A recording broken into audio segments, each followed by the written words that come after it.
You guys ever wondered why on race cars the intake runners have trumpets on the end? Well, it's because they literally are. So believe it or not, an engine is a lot more like a musical instrument than you might realize. And while the majority of the sound that you probably hear is coming from the exhaust system of a motor,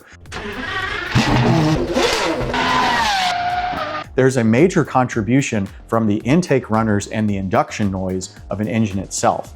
That sound is not just something that you hear, it's something that influences the actual power output of the engine.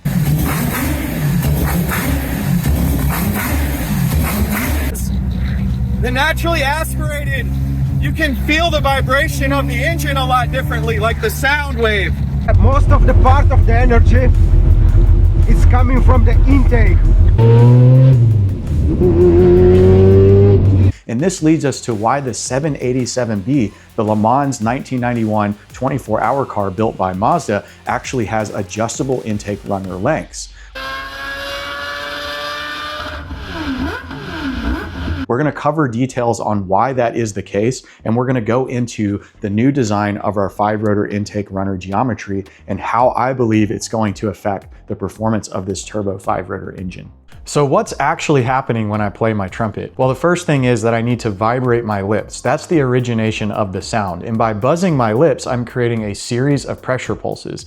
I can modulate that series of pressure pulses to have a higher or lower frequency by tightening my lips and vibrating them faster. Same thing on the trumpet.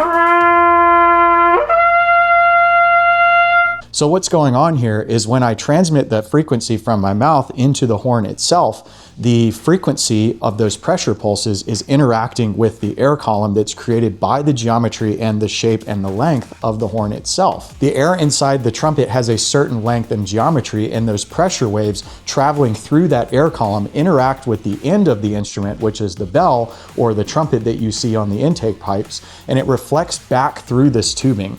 Those reflections interact with the pressure pulses that are coming from my lips, and when the timing is correct, the trumpet reinforces that frequency and you get a strong sustained note. So if I push one of these valves, I'm actually adding length to the trumpet itself. And by adding length to the trumpet, I'm making the air column longer. And by having a longer air column, I'm modifying the length of the horn so that it matches and supports the lower frequencies that I'm buzzing with my lips. And then I add length.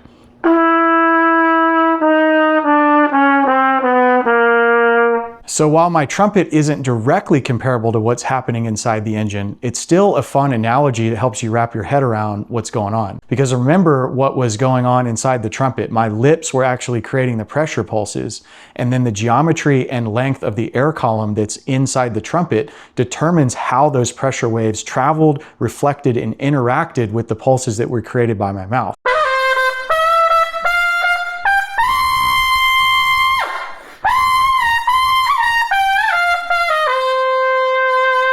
So the engine is doing essentially a very similar thing, except now it's the intake port itself that's opening and closing on the engine, which is creating the pressure pulses instead of me. And every time the intake port opens and closes, we're creating a rapid change in airflow and pressure. That creates a pressure wave that travels up the intake runner itself. And when that pressure wave reaches a significant change in the intake system, as it exits into the plenum box or off the end of the runner to atmosphere, some of that wave energy is actually reflected back toward the engine. And this is where the length of that intake runner becomes a really important thing. If we choose the correct length for the intake runner for a particular engine speed that we want, we can actually time it so that the reflected wave comes back into the same intake port when it's open on the next induction event. And if that returning wave arrives when that port is actually open, it will increase the pressure available at the port and help push more air into the engine, increasing volumetric efficiency. So it's just like changing the length of my trumpet changes the way it responds to the frequency I'm creating, except we're changing the length of the intake runner and the way the intake system responds to the frequency that's created by the intake port or the engine's operating RPM.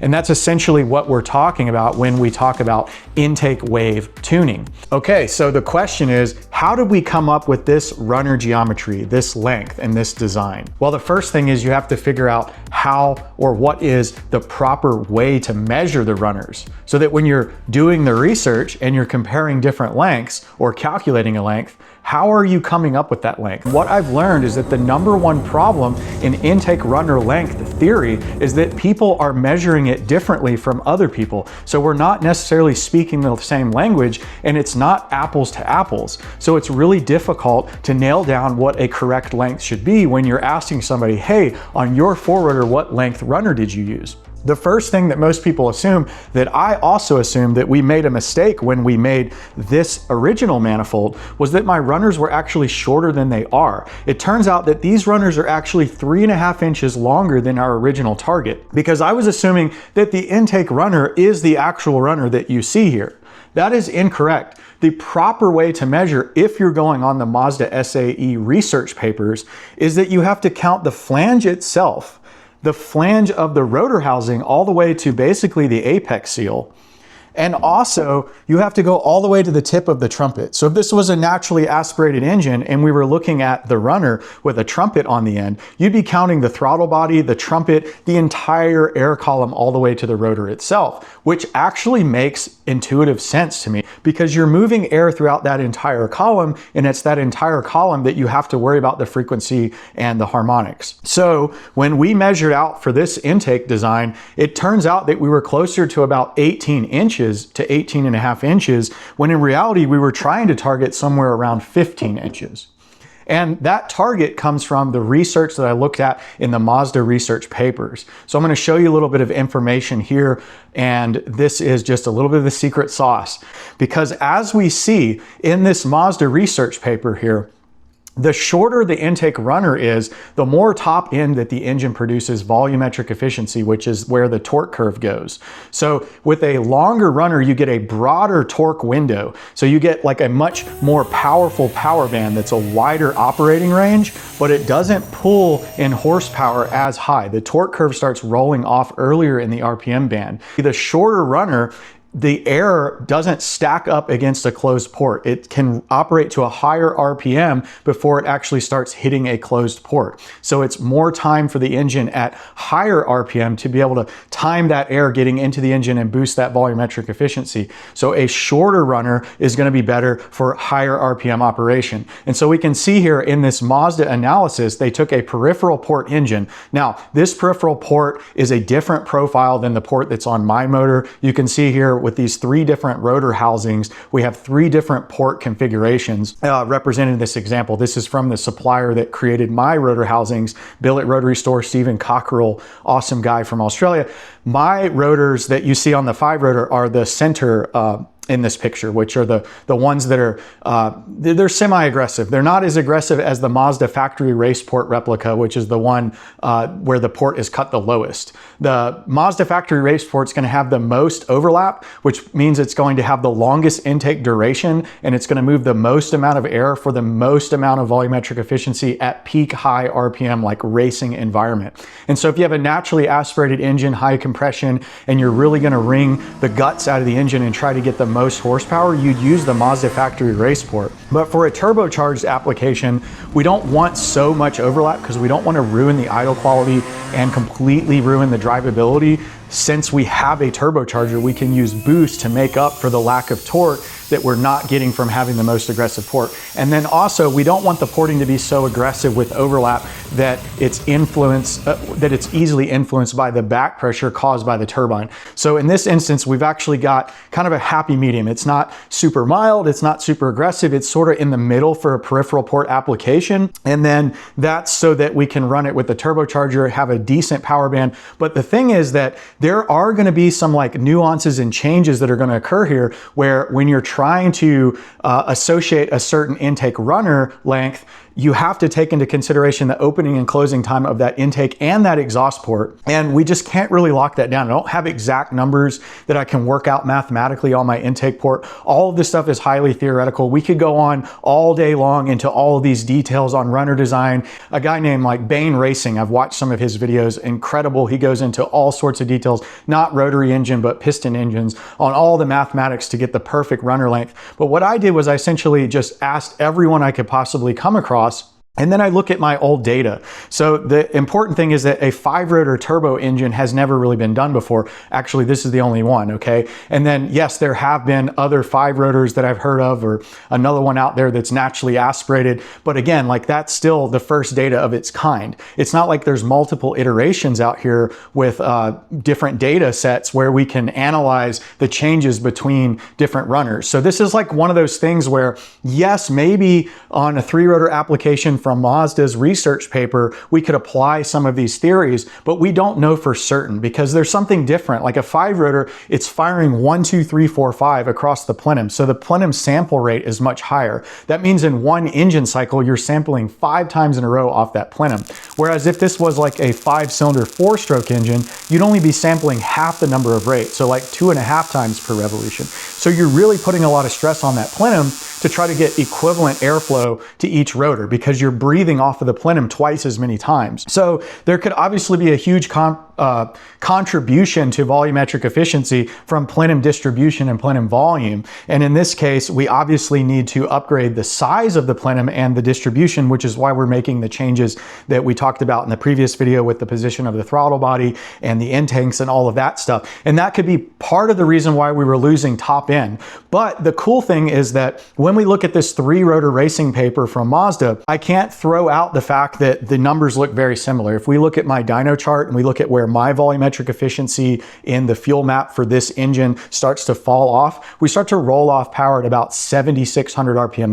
That's peak horsepower at about 7,600, and the torque curve starts obviously dropping a little bit lower than that, which is causing the horsepower to kind of stick around and then fall at 7,600. And then you can see that the optimal design by Mazda was actually to shorten that runner down to around 370 millimeters, which comes out to around 14.5 to 15 inches. And by shortening the runners to around that length right there, you can see a substantial increase in volumetric efficiency at 9,000 RPM, with the trade-off being a little bit of loss in mid-range torque, mid-range efficiency.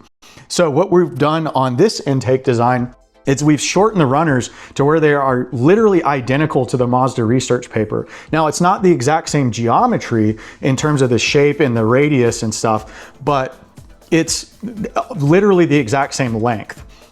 And then the other thing that we find in this paper is that they're implementing what's called a taper. So that means that like the diameter of the hole right here where it's connected to the intake port on the engine, the peripheral port itself, it's a smaller hole than it is at the top.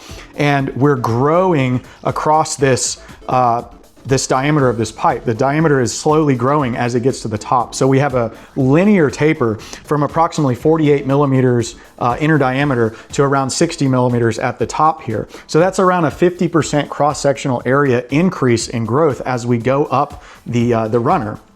That's really, really hard to do if you're working with a hand fabricated piece of metal here, because we're working with mandrel bends on the market that are already bent to the shape and we're welding them together. Trying to implement a taper would be really difficult because you'd have to buy stepped pieces that were already pre-bent.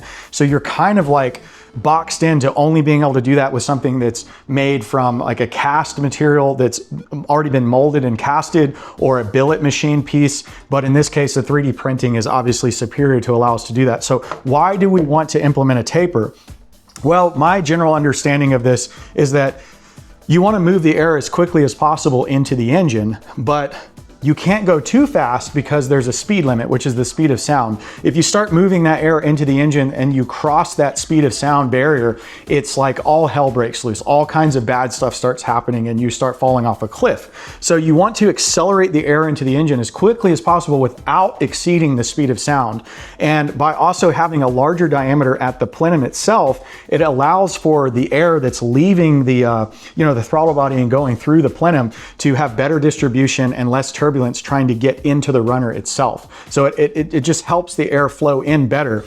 But if you have a larger diameter, you've reduced the airspeed. So by reducing the airspeed, you can get more volume of air through there without exceeding the speed of sound, which gives you more top end performance when you're really revving the engine out on the top end. But the downside to doing this is that if you just had like a large 60 millimeter diameter all the way to the port, you would run into the issue of too slow of airspeed. So then you'd lose a lot of efficiency on the low end, your idle quality would suck, drivability would suck. There'd be like a lot of things that are working against you because the air is just moving too slowly. So this is sort of like a hybrid between the two, where you are starting at a lower airspeed at the top and then you're accelerating it as it gets closer to the port, which is the smallest part of the system. So it's kind of like the best of both worlds. And we see that, you know, there's different calculations on piston motors on how to come up with the exact taper and what you should do with that taper. Like there's like the 7-degree rule and all these different rules that people throw around with piston engine. There's mathematical calculations